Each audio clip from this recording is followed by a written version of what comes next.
Pensão por morte previdenciária. Quem tem direito a esse benefício?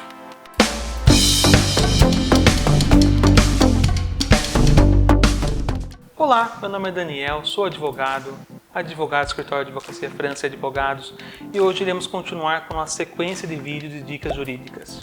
Hoje iremos falar do Instituto Pensão por Morte. É um instituto com bastante detalhes, bastante regras, tá?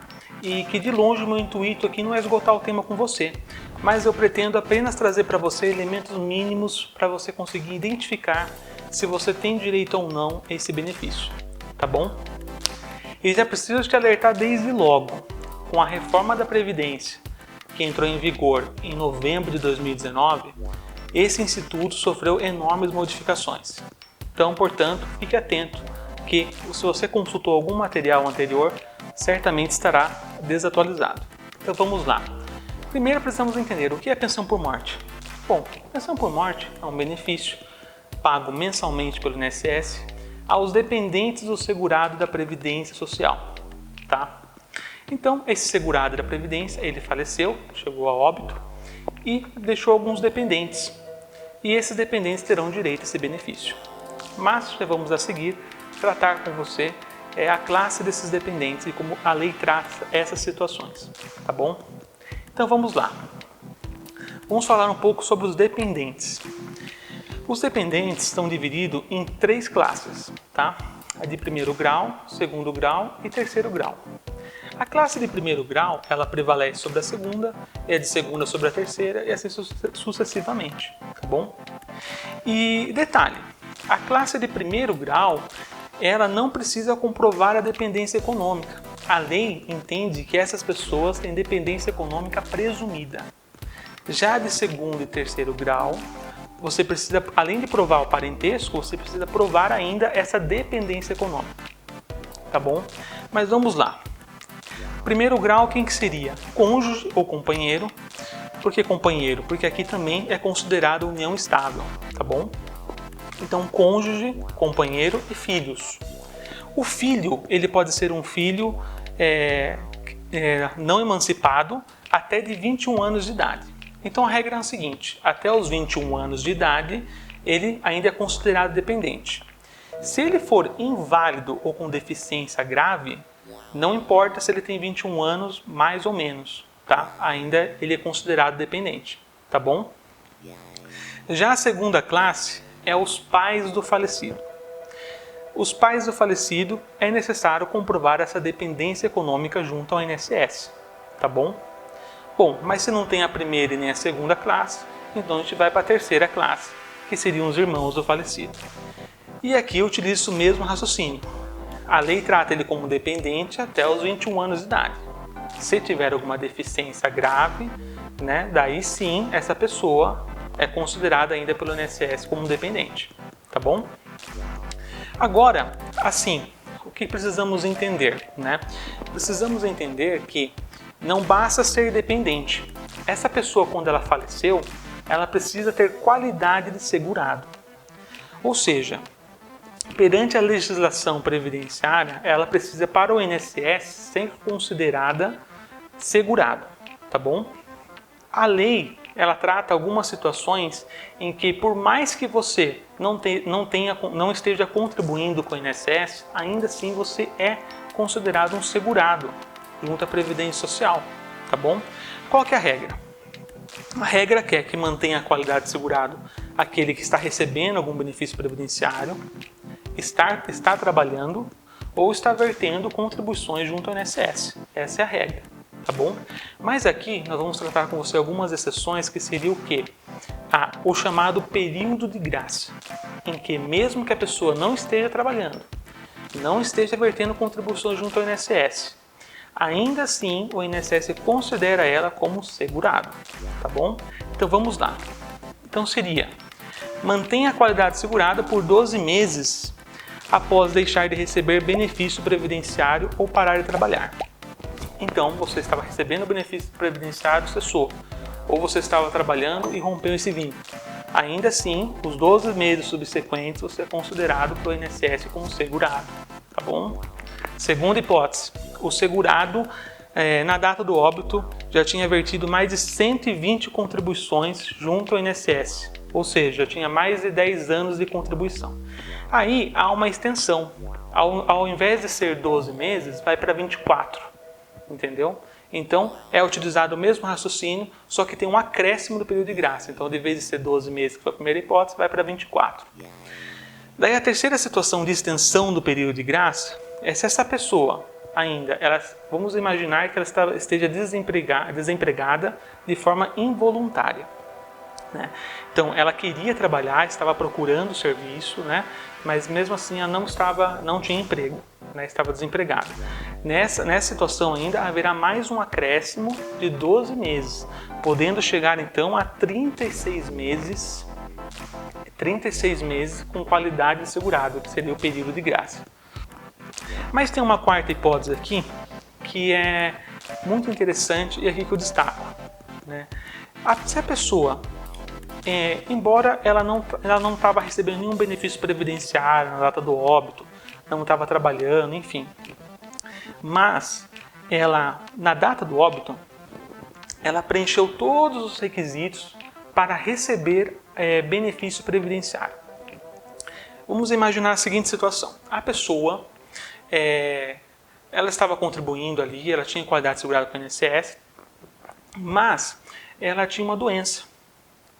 E por conta dessa doença, essa enfermidade que impedia ela de trabalhar, ela, por uma questão assim de desatenção, ela não chegou nem a pedir para o INSS o auxílio doença, né?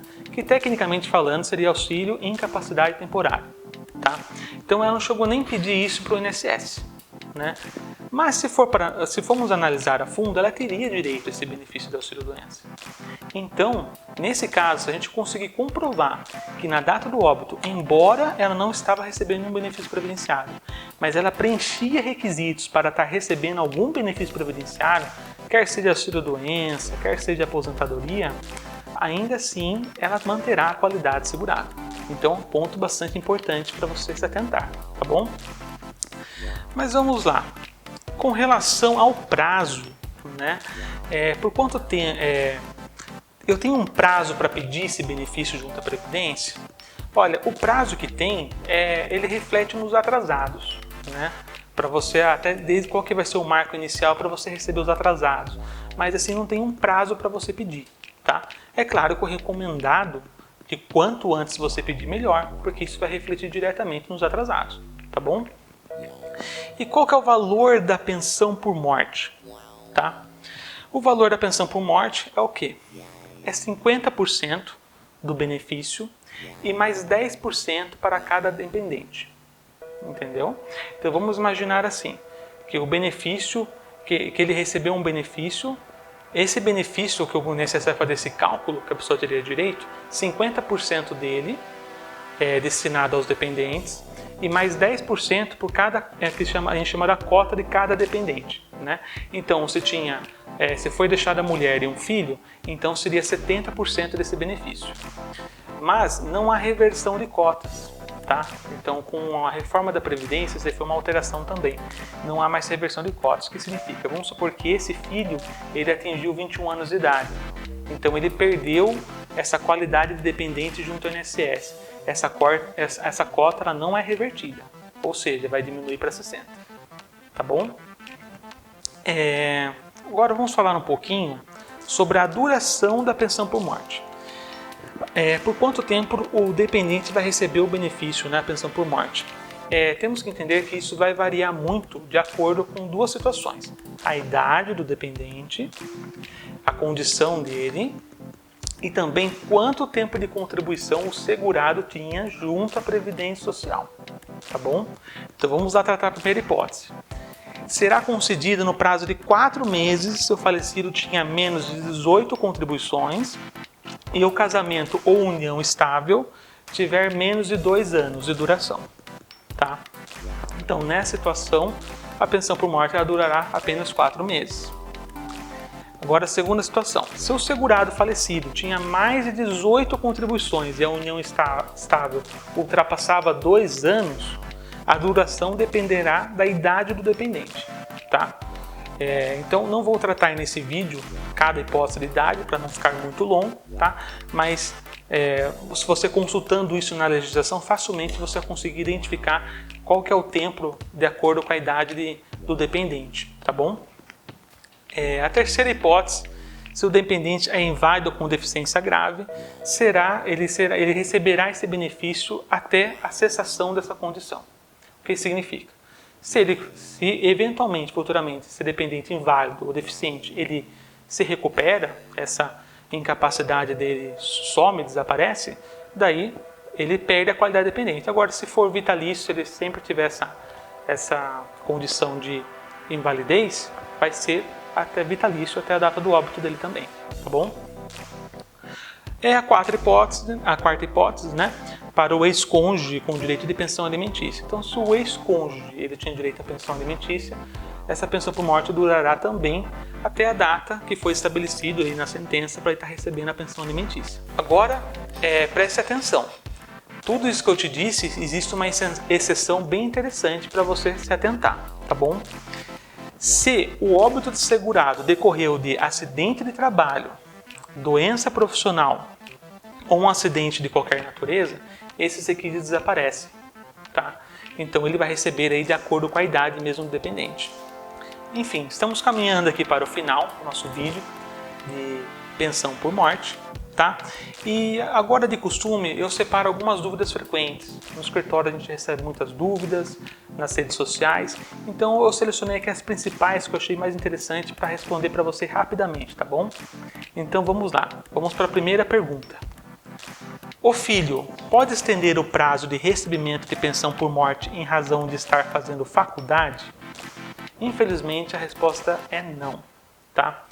Esse se difere com os alimentos, tá? Alimentos, pensão alimentícia de pai com filho, né, que já é na relação civil, né, direito de família, ele se difere de pensão por morte previdenciária. Então, infelizmente não tem como estender. Segunda pergunta.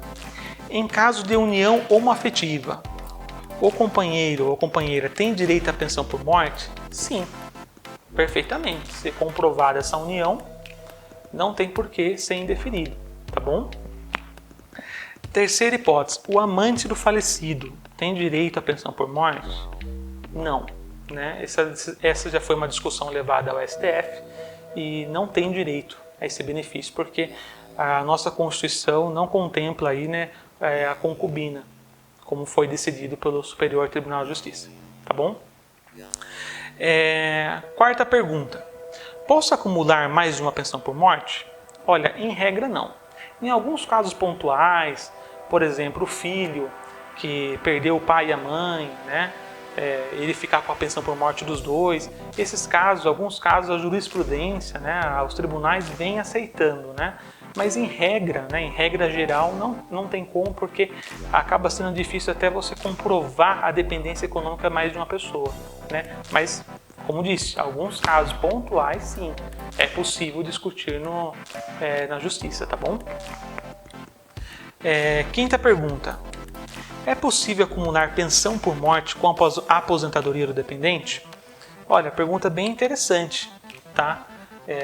Se eu já recebo pensão por morte, né, e eu sou dependente do segurado, ele falece, eu também tenho direito a acumular com a pensão por morte? Ou seja, a aposentadoria e pensão por morte? Sim, positivo, tá? São institutos diferentes, a aposentadoria é uma coisa, a pensão por morte é outra. Perfeitamente dá para acumular, tá? O que vai sofrer aí, você vai sofrer agora com a reforma da Previdência, que trouxe os parâmetros diferentes, você vai acabar sofrendo aí um limitador. Ou seja, se os dois benefícios não forem um salário mínimo, dificilmente você vai receber os dois integrais, tá? Vai haver um limitador aí, de acordo com o valor do benefício, para limitar, tá? Mas ainda assim será acumulado, tá bom? E a sexta pergunta, né? Quais documentos posso usar para comprovar a minha dependência econômica? Olha, eu vou trazer alguns documentos a título de exemplo para você, tá? Mas assim, é todo e qualquer documento que comprove direto ou indiretamente que você é dependente daquela pessoa, tá? E também admite prova testemunhal, tá? Alguns exemplos: certidão de nascimento do filho em comum, declaração de imposto de renda, inscrição no CAD único, conta conjunta, apólice de seguro, comprovante de endereços residenciais em comum. Então, assim, eu só trouxe alguns para você entender, mas assim, não há limite, né? Toda prova lícita aí pode ser usada para provar a dependência. Então, é isso, pessoal. Espero que tenham gostado do conteúdo. Deixe seu like, deixe seu joinha, compartilhe com seus amigos e deixe suas dúvidas aí. Quem sabe podemos fazer um próximo vídeo respondendo para você. Tá legal? É isso, obrigado e até mais.